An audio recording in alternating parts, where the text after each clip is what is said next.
Hi, welcome. My name is Eric Nathan. I'm composer in residence of the New England Philharmonic. Hi, I'm Dani Maddon. I'm the concertmaster of the New England Philharmonic.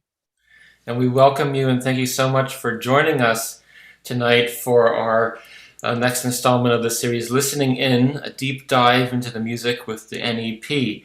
And in this series, we invite composers and performers to come speak to us about their work. We asked composers about the inspiration behind their music as a way of helping audiences hear more into it and also look at the music and see how it's constructed at the same time. Our guest this evening is composer Bernard Rands, and I have the honor of introducing him to you. Bernard Rands is established as a major figure in contemporary music with a catalog of over 100 published works and many recordings. He has received the Pulitzer Prize and the Kennedy Center Friedman Award, and he won a Grammy Award in 2000 for Canti d'Amour, recorded by Chanticleer. His works have been led by many of the world's leading conductors. These include Daniel Barenboim, Pierre Boulez, Zubin Mehta, Ricardo Muti, Seiji Ozawa, and Esa-Pekka Salonen, with orchestras including the Boston Symphony, the New York Philharmonic, Chicago Symphony, Los Angeles Philharmonic, the Cleveland Orchestra, and the Philadelphia Orchestra, where he has served as composer in residence. Rands has taught at many festivals, including Tanglewood and Aspen. He is Walter Bigelow Rosen Professor Emeritus at Harvard and a member of the American Academy of Arts and Letters. Welcome, Bernard. Thank you. Thank you. It's really wonderful to have you here, and we had programmed Bernard's Dream for Orchestra this season to open our season, though unfortunately it was postponed due to COVID, but we're very much looking to having it performed when we can gather again for performances. Hopefully soon, yes. And so today we're going to be listening to a range of Bernard's work, actually 4 love songs, 2 for voices and 2 that are purely instrumental works.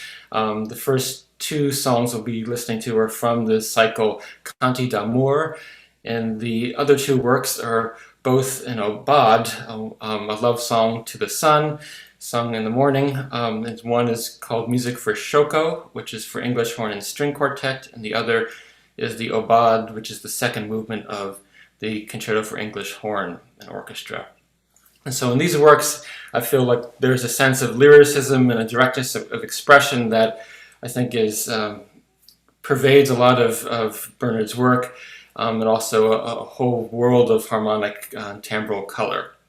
And so, Bernard, I'd like to lead us off today asking you, knowing that you've composed so much vocal music, both in opera and song cycles and a cappella voices, but also used vocal forms in your instrumental music. What does the voice, what does singing mean to you in your music and as a composer? Well, excuse me. At one point, I decided that music either sings or it doesn't sing. And if it doesn't sing, that's not necessarily a critique that I level against another kind of music. But for me, my early training particularly took me in that direction. As a matter of fact, when I was in high school, or grammar school as we call it in England, I sang in a madrigal group, and we sang early music of Ockeghem, Lassos, Palestrina, Gesualdo, etc. And then also William Byrd, and I became fascinated. The thing about all of that music is it's so vocal, even the instrumental music, but we're talking about singing that music, and every line is shaped in such a way that it's so singable in every respect of what happens to the body and the breathing when you're singing. And even when you get to William Byrd in the English Tudor Church period, with very dense counterpoint, every single line is a melody. It's just such a magnificent construct in that sense, compositional realization. So ever since I was very young, I've had that pull towards a melody. And even in periods when, say 50, 60 years ago, when people said that my music was very radical, and some even said, oh, that's revolutionary, we can't listen to that. The people who have actually bothered to learn it, to play it, say, oh, it's once you get used to it, it actually does sing. There are melodies all over the place. They may not be the conventional melodies, not with a simple harmonic bass, but they're there. Now, in more recent years, and when you come to perform the piece that you are proposing, which was recently, or 1 year ago now, or more, Dream, is about as melodic as any music that's been written in the last 50 years, based on a melody that what I wrote some long time ago. And then when the Chicago Symphony Orchestra, Muti, commissioned me to write a new work for them, I took out that melody and I began to take every aspect of the orchestral work from that melody. And I think you'll hear that when you get around to the point of performing it. Yeah, we've loved hearing the recording of it too, and really fell in love with it and wanted to have it heard in Boston. Dani, I know Dani has another thing to add as well.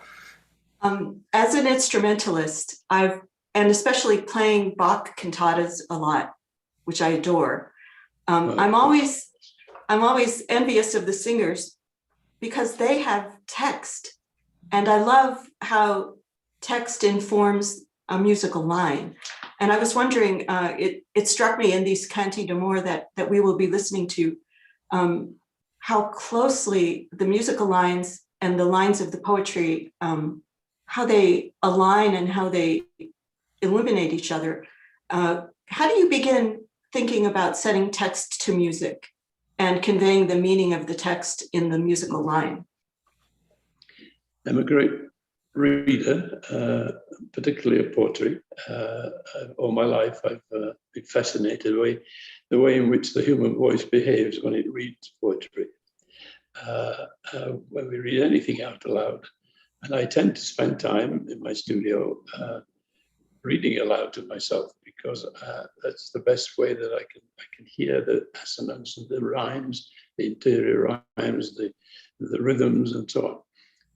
So I weigh all of that and then try to make an amalgam between that and the sound qualities of whatever particular instruments are accompanying. I mean, you're right about Bach. I mean, what a monumental, I mean, that's like the pyramids when we talk about Johann Sebastian Bach.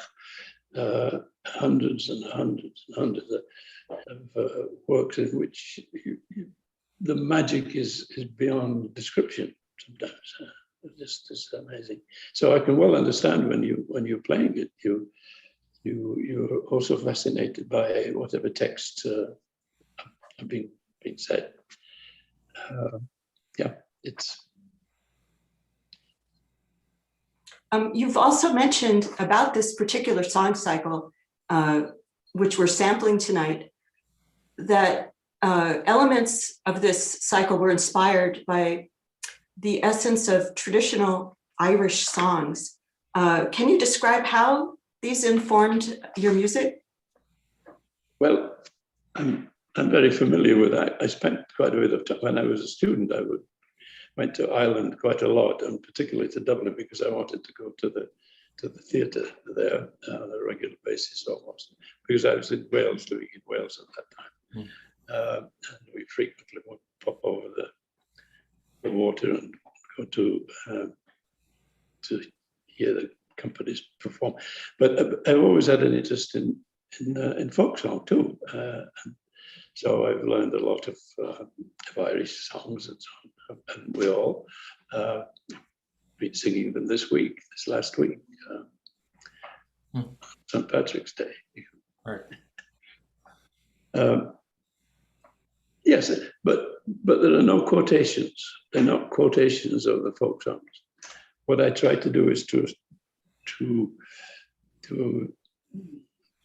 take out the the main qualities of the type of line that they have and the attendant harmonies, and then make my own version of them. And so it has a parfum, a perfume, if you will, of the original, but there's no quotation. Thank you.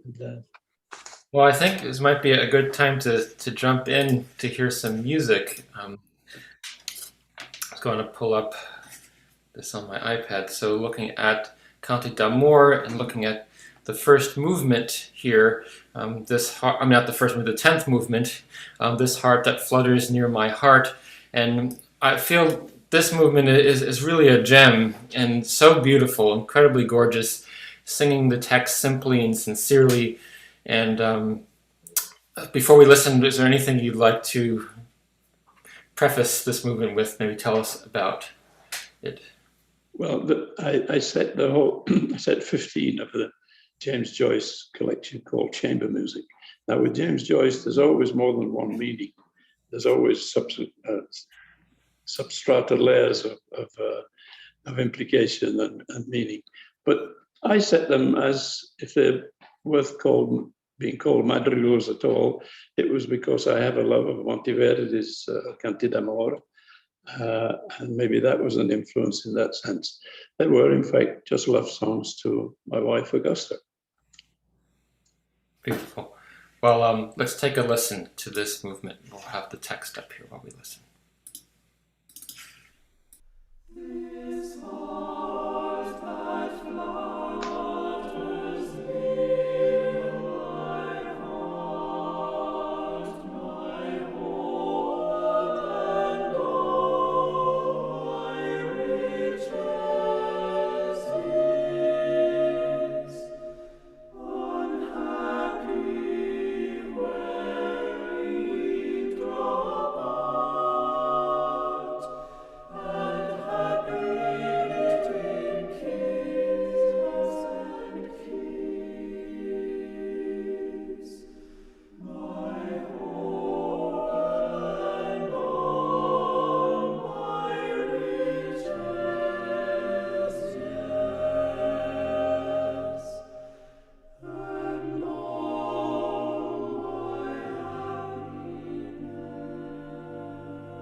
Beautiful. Thought we would now take a deeper dive into this, taking a look here at the score, first page of the score of this movement. And so looking here, one thing that stood out to me was the painting, the text painting here, and how you're bringing meaning alive in the music through what's listed and written in the text. So such elements such as fluttering near our heart, where the melodic line has a little flutter to it, the yearning on hope. But one thing that we were talking about, Dani and I, before this, was looking at the trajectories of the voices where the soprano is saying happy when we draw apart and it's going up while the bass is coming down, and then happy between kiss and coming together. So wondering if these are elements that you had considered or how you think about painting with text when you're... Yes, I mean, it's what it's often been called word painting. And one tries to convey the sense, the intention of the poets as well. And in music, there are many, many ways that we have many options, which is what makes it a very difficult way to earn a living, because it's making choices all the time, which, and particularly when one's using a text by a revered writer, to do it justice and yet make it something of its own. The points you make, Eric, are exactly right. Those are the thoughts that went through my mind as I made the decisions. Great, but incidentally, it may be of interest, I wrote most of these 15 in a matter of, I think, about 10 or 12 days in a hotel in New Orleans with no piano, just I'd been thinking about the text and how I might work on them.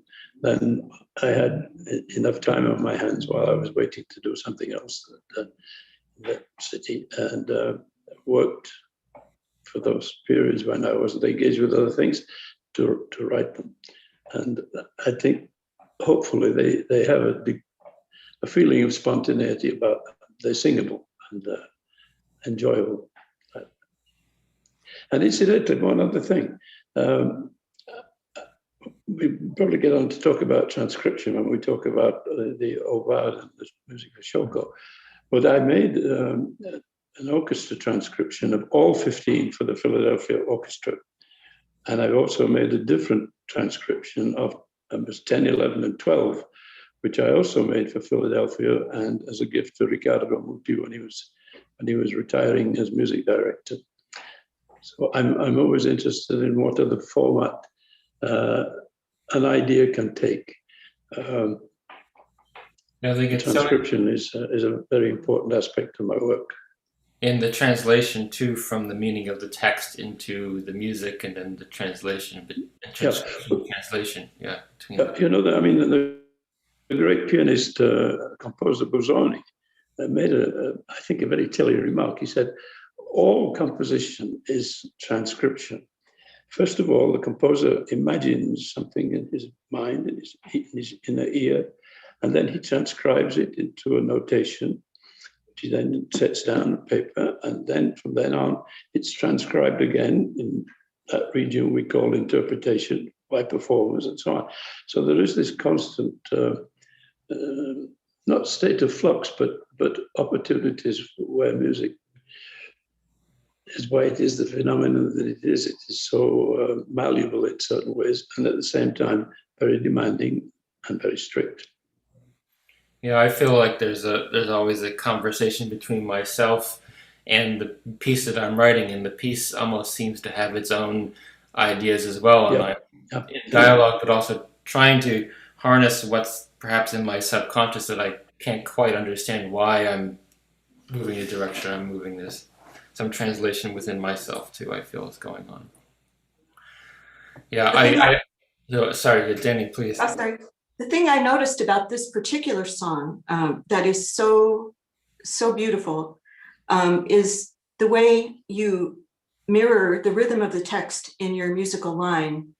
The weak, strong, weak, strong. It honors the text in a very intimate way, the rhythm of the spoken word. And as Eric noticed, the beautiful little upward flutter in the music on the word flutter is so natural and graceful. We've all experienced this kind of heart flutter. And I think sure. the rhythm is so soothing and spacious. It's almost reminiscent of a Siciliana or even a gondolier song. But the way you set the chorus is almost rhythmic unison, almost. And it reminds me of a beautiful secular chorale. It's just beautiful, and the space you give to the notes really helps us absorb the text powerfully. Yeah, well, as you know, there are only two ways of setting a text. One is melismatic, where you give more notes to the syllable, and the other is where you it's 1 and 1 all the way through. Yeah, that's the spectrum in which it works. Well, let's take one more listen to this. We've spoken about it, and you can hear some of these things we've just spoken about.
So we thought that given the inspiration from some Irish melodies, that we might play briefly Danny Boy, which is the influences, I think, the scent of the perfume of the first song that we'll be about to listen to.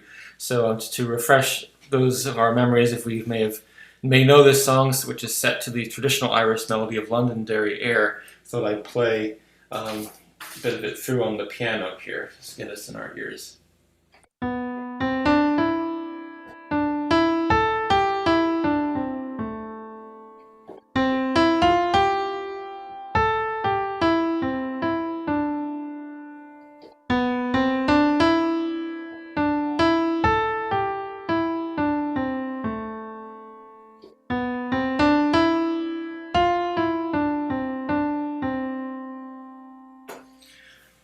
So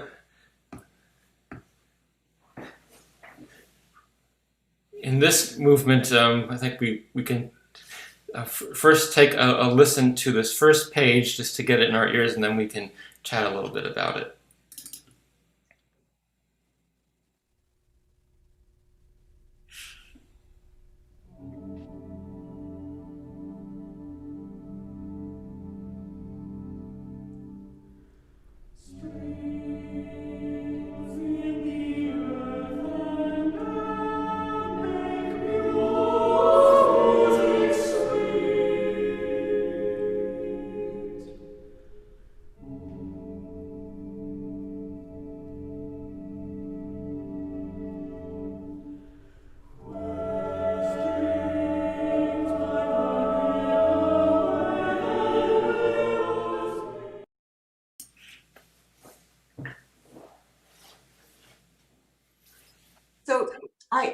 first thing I noticed with great glee was the beautiful shining chord of the open fifths, as if a string orchestra in a distance is tuning and the wind is carrying the song to us before the actual tune starts.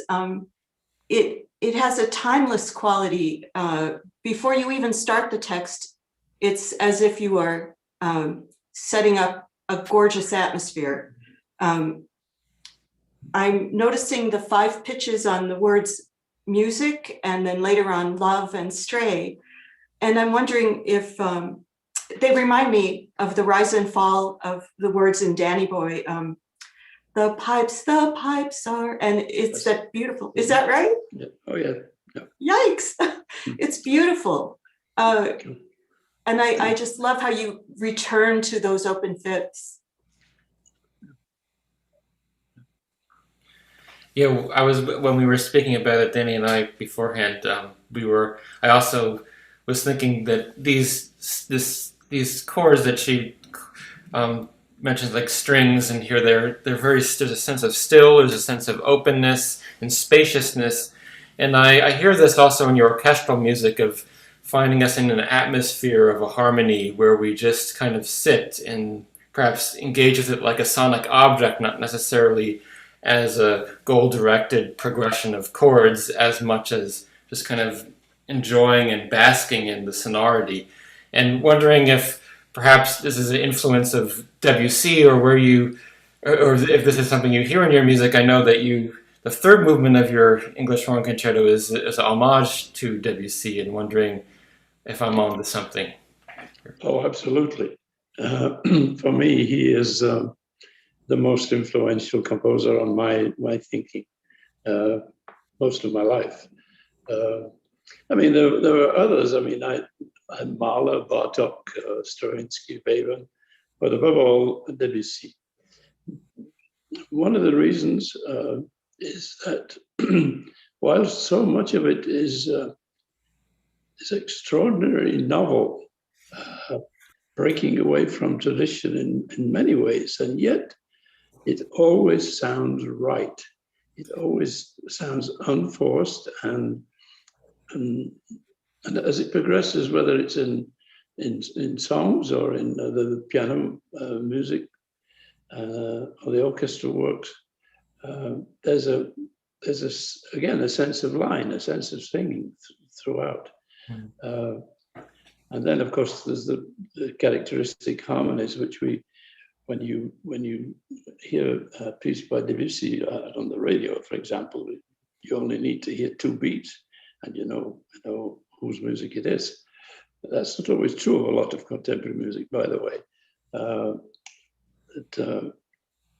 There are composers who very clearly established a particular musical personality, but a lot it tends to be more, in my view, more generic in that sense, and it's sometimes hard to recognize who the composer is, even if one is familiar with the composer's work, or even knows the composer personally.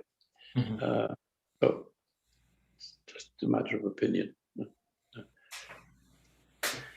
Yes, and that in Debussy's music at the turn of the 20th century, we see that perhaps he's, I think, also taking influence from Javanese gamelan music and sonatas he heard in Paris and the performance, and how we look at Beethoven and Haydn and other composers in the Western European classical and romantic era traditions, where music is always moving forward, one harmony leading to the next in this goal-directed motion, where Debussy gave us these chords where we didn't need to think about what was ahead, just where we were. And so this kind of stasis too, I think, I feel a lot in your music as well. So true. So let's take a listen to this full movement here. And I think I have the text. We can follow along.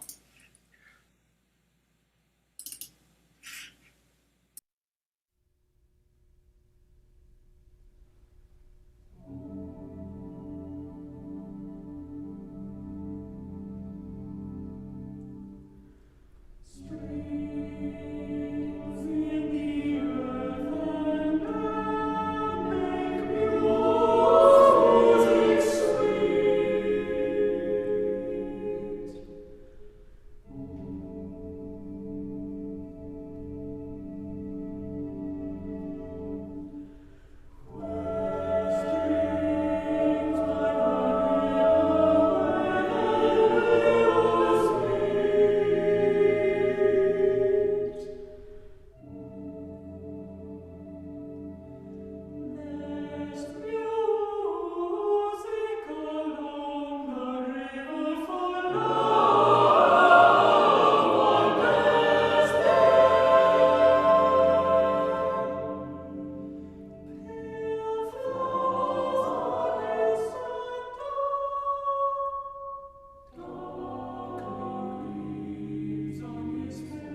Now we're moving on to Bernard's piece, Music for Shoko, Aubade, for English horn and string quartet.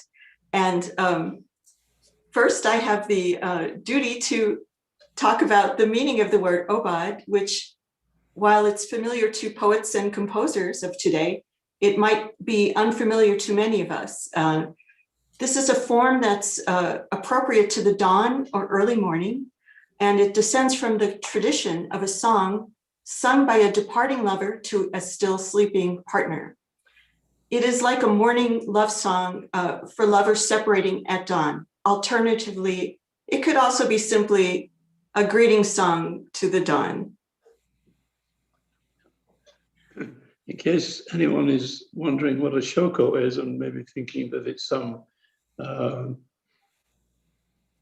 special Asian instrument, it's not. A shoko is Shoko Suzuki, a friend of ours for more than 35 years, whom I met in Tokyo a long, long time ago when she was a student studying music in Tokyo. And she's been a lifelong friend of ours. And I guess in a certain way, she probably knows more about my music than most other people, maybe even more than I know. She is absolutely dedicated to my work and misses no opportunity to be present when she can, when it's being performed. And she's, as a friend, very intelligent, and she shares very perceptive comments about what she hears in my music and why. And sometimes they coincide exactly with my own feelings, and sometimes they're aspects that I would not have thought about. Which, again, is that aspect of music where it means something different to everybody listening to it, even though we listen to the same piece. And I've often said to a group of people, you listen to this piece now, and if it's a live concert, you can't tell to your neighbor and tell them what you've just heard. You can tell them all the things that they obviously know. Yes, it was for this orchestra, it was for that, or for this or that. But you can't tell them what you just heard. So music is a phenomenon which is ubiquitous. It's all over the world. All people have it and need it, which seems to be a human need. But at the same time, it's very, very private. It's as private as one's God. Yeah, a student I was speaking with once said that they thought music could be like hearing a private conversation behind a closed door, and that you hear the general tenor of the conversation and something about the phrasing, but you don't quite get all the exact words, and that you might interpret what it may mean to you, and that there's also that intimacy there of it being a very private moment. Yeah. By the way, since you're playing them in this order, Music for Shoko first and then the Aubade from the English Horn Concerto, the English Horn Concerto came first in terms of composition.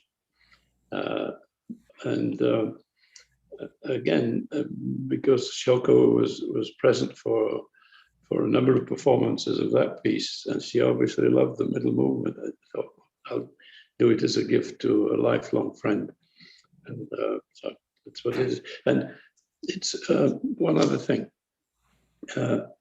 It's played by Robert Walters and 4 members of the Cleveland Orchestra, 4 of his colleagues, recorded at Oberlin College Conservatory. And my wife had made a small piece for English horn and 2 or 3 string instruments.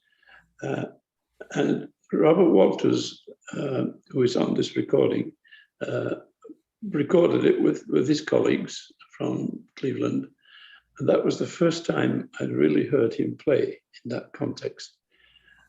And I said immediately, that is so special. I must meet him, and 2, I must write for him. And it worked out that we could make all that happen. A phenomenal player who favors the upper register of the instrument. We're always familiar with the lower register characteristically in many of the repertoire orchestra pieces, but he makes it also like an oboe. It is no problem, just beautiful. Mhm. Beautiful. Well, I'm interested in, and you mentioned you wrote this music, who you've written it for, and then this is taking this movement as from the English Horn Concerto as a gift. What is it like writing for you, writing for specific players in mind? Does it impact how the music comes out in the end, or what is that for you like for you? Yeah, absolutely.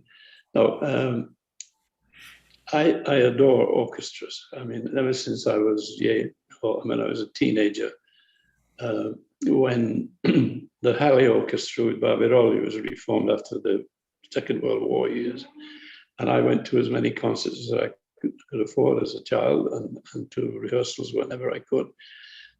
Even now, I go next door. I live next door to the Symphony here in Chicago. I go to rehearsals because I just love to see how it functions and be just never other than amazed by it possible in the Flix phenomenon. So yes, I think also I've written pieces where, should I say this on this program, where maybe a particular player in the section is not as good as his colleagues. So you maybe avoid giving any major solos in that direction. Why not? Yeah, writing for the players that you know will be there too. Yeah. Well, when you write for an English horn, Sorry. For an English horn soloist, that instrument is famously about breath control and stamina. And I'm wondering, for your friend Shoko, if that was an issue, or did you craft the lines knowing no matter what she could do it?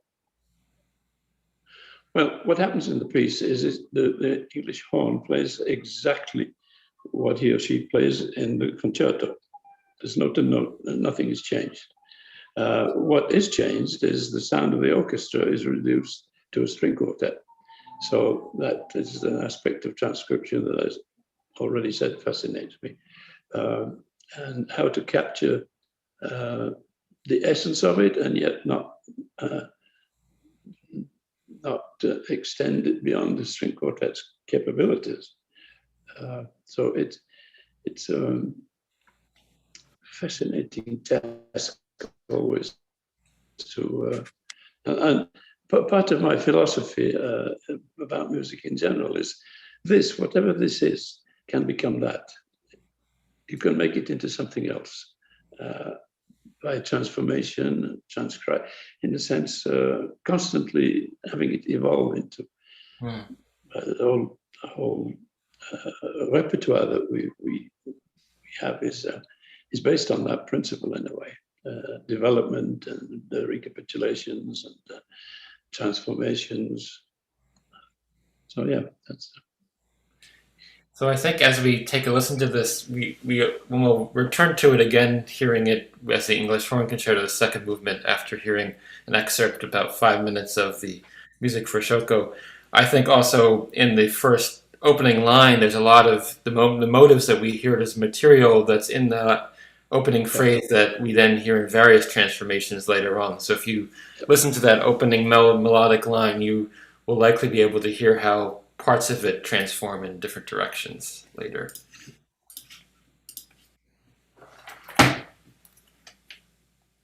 So here we are. This is from the Lyrita disc.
So, as you mentioned earlier, the second movement of the Concerto for English Horn and Orchestra came first, and Music for Shoko was a transcription of that.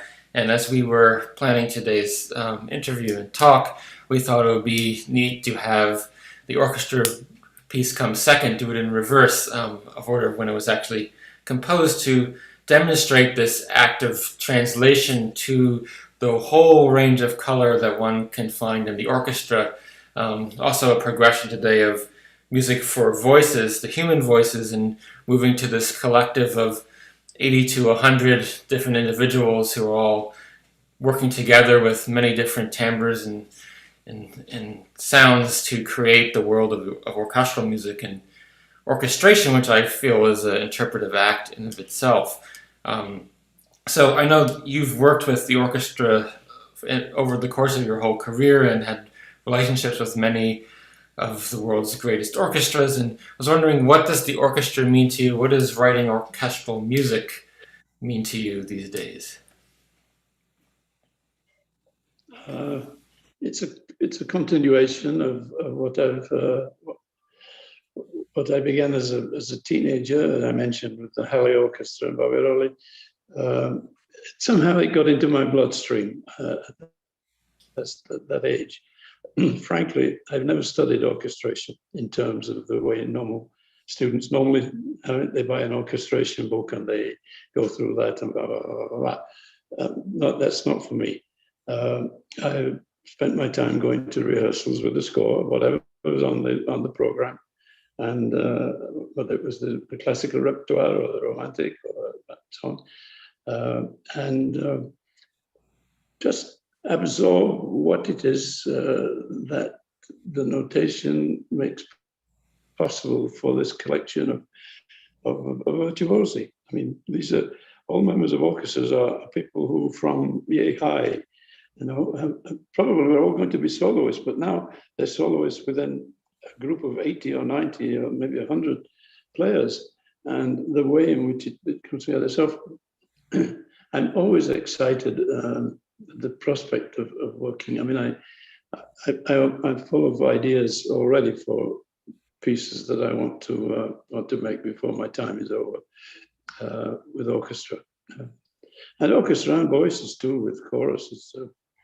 wonderful, expressive possibilities, and with the great fortune that I have had to work with some, as you mentioned, Eric, some of the greatest conductors ever, to have them compose and perform my music.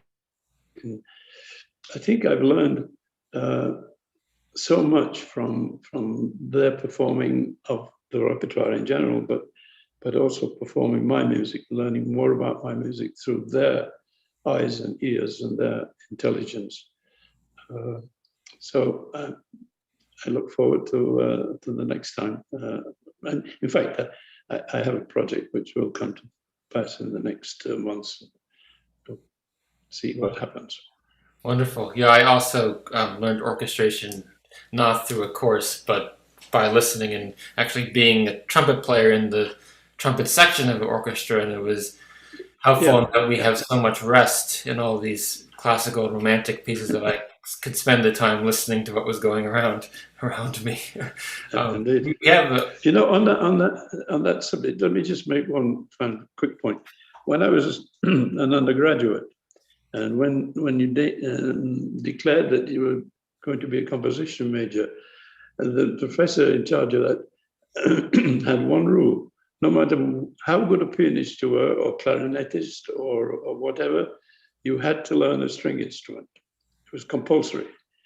And at the time, it took a while for me to get used to having to go every week for a lesson and put up with my own incompetence at the early stages of playing a violin. But I'm eternally grateful to that teacher, that professor, because it gives you an insight into what happens in an orchestra, certainly the fundamentals of an orchestra, which are the whole string section. And I got to the point where I could sit at the back desk of the student orchestra, and if it got too difficult, I could always bowl the air for a while and drop it on the whole notes, so as not to spoil everybody else's contribution. But by doing, you hear in the orchestra things that you don't if you just if you're outside of it. It's a different experience. So I'm glad I did that, although it was torture both for me and for the teacher who was teaching me violin, to get to the point where I could appreciate what was happening, why it was not only requested of me but demanded. How has your experience been in the Dani as a the concertmaster too of the ensemble. Um, It's so interesting to. Oh no, sorry. Oh, sorry. To sit on the edge of the orchestra on the audience's side, not in the depths of the brass section and percussion, but all the way towards the front of the stage, you hear and experience the music very differently. Since we're right under the conductor, we experience the leading edge of the sound, and then the brass winds coming forward has to inform where we place our notes. So we right away learn where to place things, not too soon, not too late, but to find that spot. Yeah, I'm glad you explained that. I think many listeners who come to concerts don't realize just what a central control mechanism it is from the chair where you sit throughout the orchestra. It's a huge responsibility. And I mean, I've watched experiences, not necessarily my music, but in the repertoire, on occasions where the person on the podium was not all that good, but the performance was okay because the concertmaster made it so. You know, it's a good leadership position. It really, it's a challenge, and it's a wonderful challenge. Yeah. Nothing but admiration. So we'll take a look now at some portions of the piece. Here's the opening English horn solo, as I mentioned earlier. I know, Dani, you wanted to walk us through this a bit.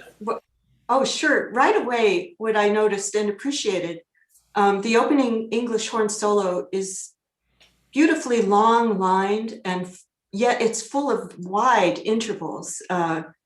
Wide intervals in this case remind me of like stretching almost when you first get up in the morning and you're taking a big stretch. And then I notice in the second bar comes the first appearance of what seems to me a motto, which is three ascending thirds, bum, bum, bum. And I love how it comes here first. We could put our ears to it and hear how it is developed and repeated through this piece, sometimes in the English horn line, sometimes in the other instruments. And it was gorgeous in the strings. In the orchestrated version, when you give it to the French horns, the warmth and the nobility of it, and its repetition, it seems almost to me like pillars defining different sections of the piece. It's such a beautiful thing. Sometimes you have it going up, sometimes you have it ba ba ba ba. Sometimes it's lyrical, sometimes it's accented, but I love listening for that in the piece. Yeah, but it's always tonal. Yes. You know, people talk about atonality. Even the times, as I mentioned earlier, 50, 60 years ago, when I did do some very strange things musically, they were always, in my ears, tonal. Now, maybe not to every listener, but because it seems to be necessary for an intelligent understanding of how music unfolds to have this phenomenon of tonality, not necessarily the key system, but where certain pitches and certain harmonies are constantly affecting the structure and the sense of the movement forward. Yeah, I think using the word unfolding and how pitches unfold here at the beginning, if we can see in our three phrases, you have one phrase and then there's some rest. Right here we have a second phrase, then some rest, and then a third phrase. And each one unfolds taking the same building blocks here. And here we have this movement of moving to this F going to G, and then we have another phrase where we can see this bit similar to this shape, and then we have F sharp G A, and then another step up above, and then F G A B. So it's just continually building a new melodic line that's emerging through this rising and falling shapes of the line here. Yeah, really beautiful. Let's listen to this bit here, just to get it in our ears.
In thinking about orchestration, we wanted to highlight this moment here, and I think both for me and Dani really was something very memorable. We both came in talking about this as the first thing in our discussions. If you see here that this is a beautiful chord that comes in, this is a score of the orchestra, and if you haven't seen an orchestral score before, you can see that each line here is a different instrument, and that we have the flutes going down to the bassoons, all the woodwinds, we have brass from horns, trumpets, trombones, tuba, we have the harp, we have percussion instruments, we have the soloist, and then we have the strings down below.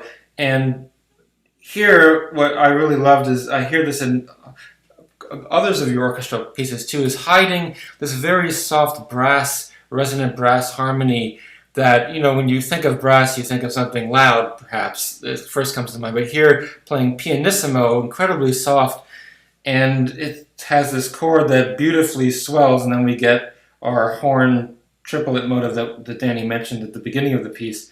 But thinking about how you can take this idea and orchestrate it out, we have a run in the woodwinds here that leads up to an attacked pitch of the sforzando. And down here in the strings, we have a fortissimo pizzicato that provides the attack for this brass chord. So these three different instrumental families all working together in sequence to create this larger world that emerges.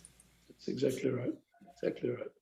I think of the orchestra, I mean, obviously those are the fundamental sections of the orchestra, and they are at the basis of much of the repertoire, almost all of it in many ways. And yet, certainly in the 20th and now the 21st century, we can think of ensembles within ensembles, so that we don't necessarily only just have to have, now it's all brass, now it's all strings, now it's all woodwinds. À la Debussy, one can mix them in such a way that gives a completely different palette. Yeah, so let's take a color to the musical discourse. I'm trying to say. Yeah, absolutely. Let's take a listen to this just so we can hear and see this all working together.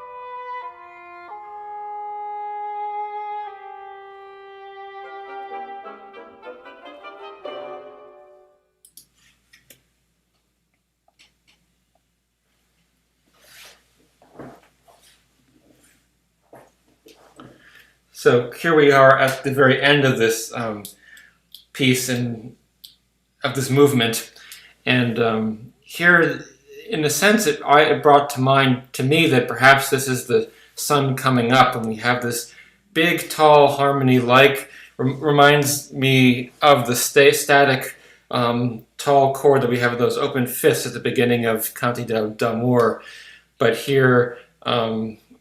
The strings, one by one, the sections spanning out higher and lower to create this really tall chord that's just radiant and sings out. Yeah, which has, as I remember, it has all 12 pitches, but it's tonal. And the reason is because the large intervals are in the bass and it gets like the harmonic series. And any person writing for orchestra who ignores that is asking for trouble. So there's a major F major triad on the bottom, the F major chord, and then on top is just a stack of thirds that fills out all 12 pitches of the chromatic scale. But it has this beautiful, resonant, shining, glimmering sound to it. Good. So let's take a listen to that, and then we can listen to the whole piece.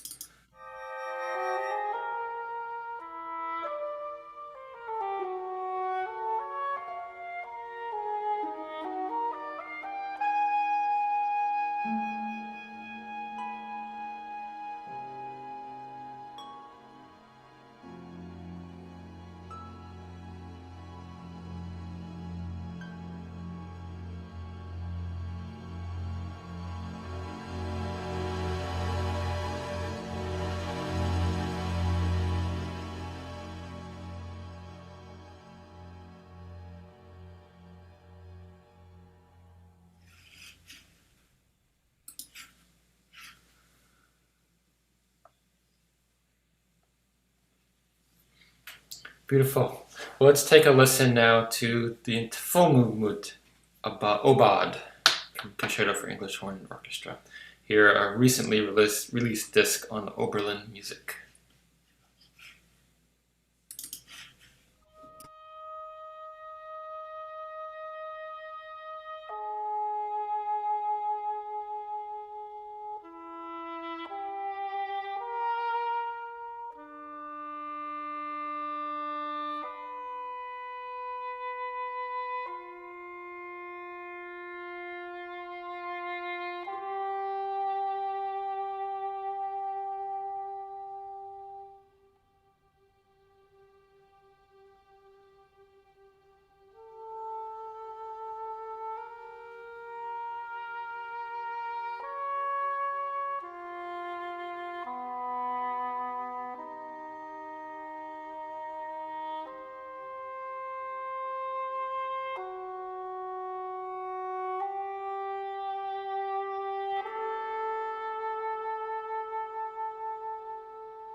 Beautiful.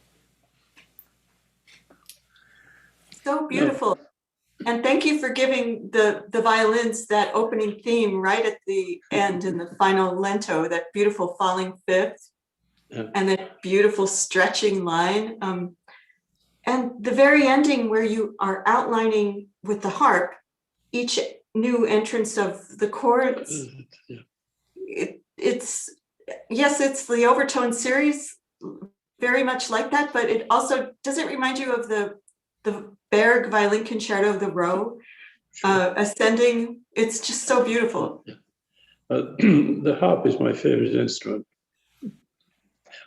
I love the harp. That's too big. Just one final comment. You know, that's played by the Oberlin Orchestra, Oberlin Conservatory Orchestra, recorded, conducted by Rafael Jimenez. And, you know, sometimes when we get despondent about the future of the orchestra, particularly in this country, all the clashes of pulls away from it and so on, and the financial aspect of keeping large orchestras, all of the difficulties that it does.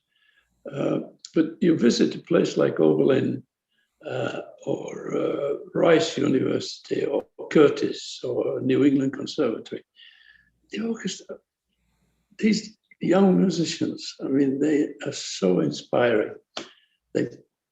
Admittedly, they have extended rehearsal times. They can take a whole semester to get something right, which is not the case in your experiences with major orchestras and so on. But nevertheless, it gives me hope that there's, you know, we can sustain something that we greatly value and is, I think, of monumental importance in civilization, is the orchestra. It's and almost every four-year college that you go to or whatever, they have an orchestra that there's a vitality and a freshness about it. Kids go for it and they're not scared by by modern music or whatever. It's just, they do it. Yes, so I see we have a number of questions in the chat here, and so thought we have some time to have the audience ask questions. So one person asked, what inspired you to become a composer? Was it something you always knew you'd do, even as a child, or an idea you had later in life? Okay, I can answer that very quickly, anecdotally. I began piano lessons when I was just about 5. And by the time, I'm with a local piano teacher who was okay at the time, and I learned to read music and all the rest of it. But when I was 10, it was deemed that I'd made enough progress that I really needed a different teacher. So my father approached a particular pianist, professional pianist, who worked in the area where I lived. And he said, my father asked him, do you take students? And he said, yes, I have 1 or 2, but I'm busy concertizing and so on. My dad said, well, would you take Bernard? And he said, well, yes. Anyway, he came to an agreement. He had one request. He said, before Bernard comes for his first lesson, I want you to buy him a manuscript book of empty manuscript paper. And he has to bring that to every lesson, every week. And sure enough, so the first week, and we did the usual things, working the repertoire and technical exercises and so on. And then at the end of the lesson, he sat at the table and he wrote in my book a melody. Maybe it was a hymn tune or the top part of a Bach chorale, or it could have been a popular song of the day. And my task was to harmonize it during the week. No theory, never seen a theory book in my life. Okay. Use these and figure out what makes sense musically for you. And another week, he'd give me maybe 8 or 9 chords, and he'd say, Bernard, you make a piece out of these. Get a text if you want to make it into a song. What piano teacher on this planet would teach a 10-year-old boy that way? And I started, and of course, I loved it so much. Sometimes I neglected my practice because I was so fascinated in making these, and I didn't make just one version. I made 3 or 4 or 5 and so on. I went rushing next week to show him what I'd made and so on. But that's how it started. and I've been doing it for another 70 years since, 70 odd years since. So that's what I do. And as Rilke once said, when somebody asked him why he wrote poetry, he said, "I can't do anything else." Now, obviously, he was intelligent enough to do a lot of things, but that's how I feel. I can't do anything else. We have another question. Can you say one way your work has changed over time? Yes, and it has.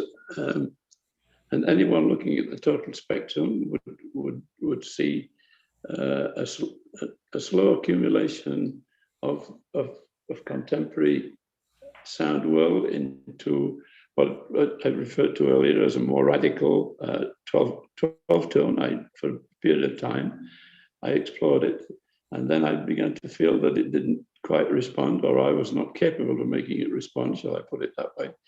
And then it's become, I think, even more tonal, although the tonality lies below the surface rather than being obvious.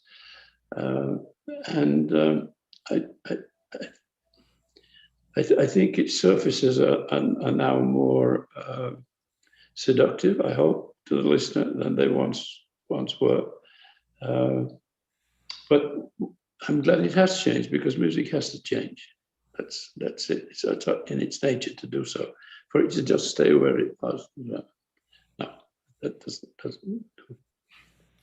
And then we have two questions that may build off of this. One, what's your favorite work you've composed and why? And another is, would you consider writing a concerto for viola? Okay, let me take the second one first. Yes, it constantly keeps coming up in my mind, and I think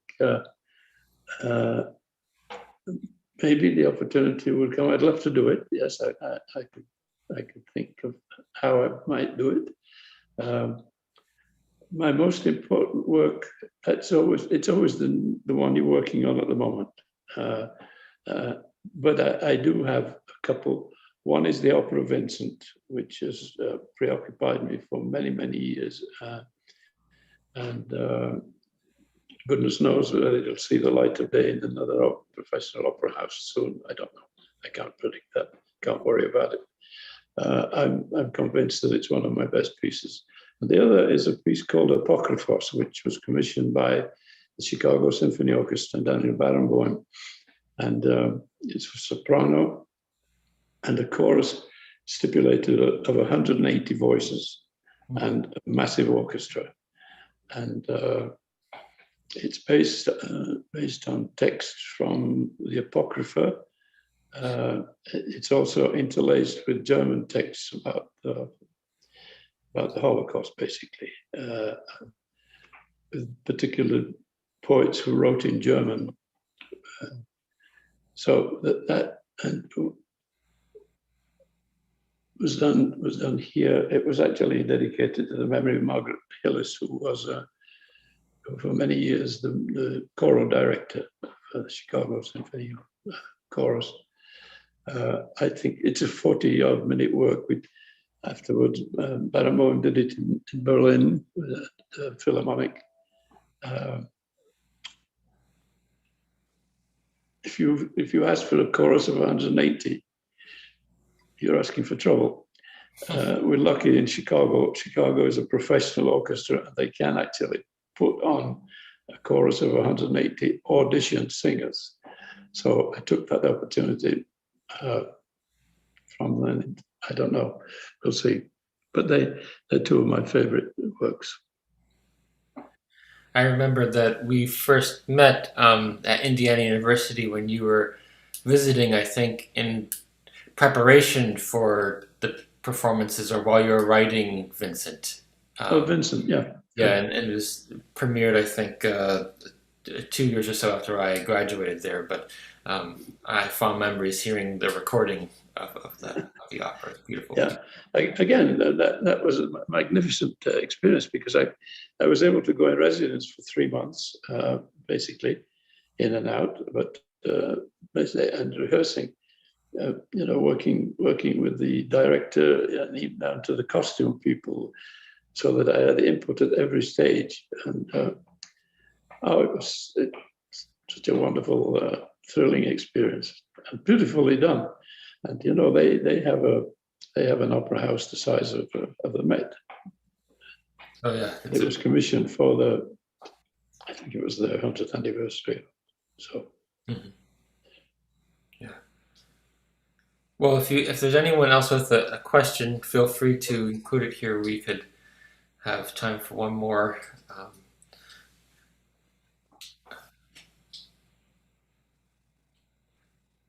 Otherwise, I don't know, Dani, do you have any final thoughts or questions? No, I thank you all for Danielle and Daniel for things that. To you, Eric, good colleague, and always look forward to what you make, because as I think you know, you're one of the bright stars on the firmament at this stage. Keep it up. Appreciate it. Kind of you. It's good. Well, we really been so honored to have you here and join us today. It's been a great pleasure speaking with you and listening to your music today. And I want to thank our audience for joining us. And if you enjoyed this program, please consider making a donation to the New England Philharmonic to support events like this.